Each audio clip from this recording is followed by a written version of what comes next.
My name is Karama Thomas. I'm entitling this little piece altars everywhere. I have nature altars everywhere, and so I'm gonna walk you around where I live to just show you some of the things that I do to create a sacred space around my home.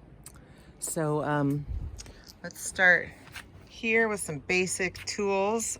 These are different things that I usually bring a rattle with me because, or I sing.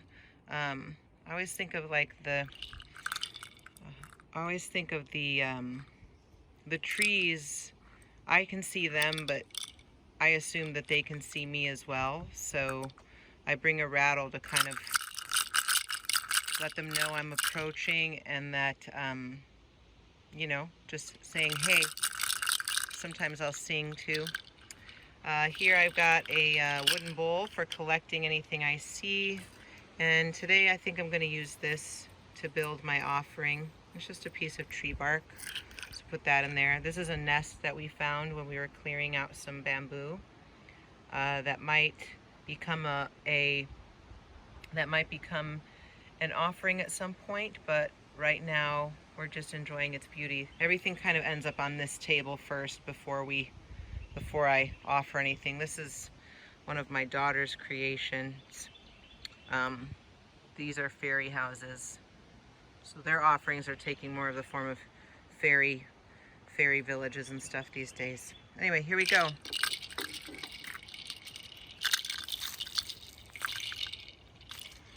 So here's a nice obvious place to gather offerings. You know, whatever flowers are, especially the wild ones, the ones that grow up just as themselves on my land. Pretty sure I have some pictures of mud. I've been painting trees, and this is kind of a way to honor them. I always talk to them when I'm painting them, but that's mud, so it goes on as something and then slowly washes away as the rains come. Here are a few more.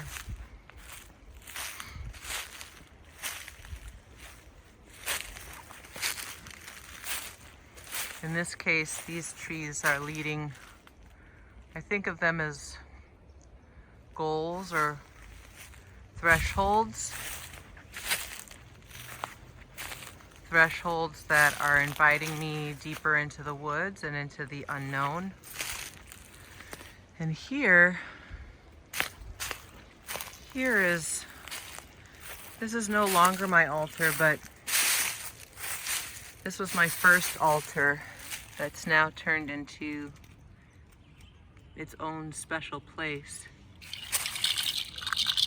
There are still a few things that are left from the altar days.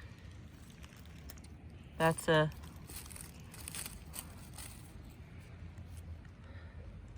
stick that I painted to place at the altar, so it stays, it becomes part of the altar.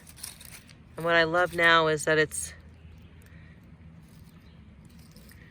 been covered in lucky clovers. It's found a kind of abundance beneath this tree, and I hope I had a little something to do with that. So I'll take a few more of these flowers for the current offering.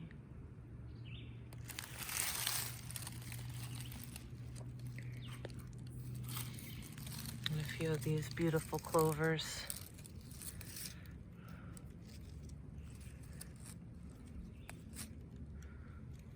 That one's coming toward me.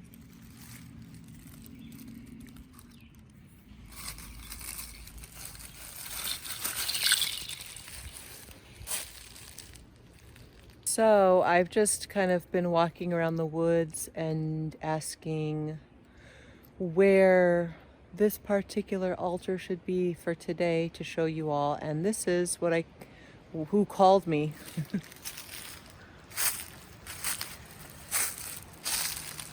This beautiful mound of moss.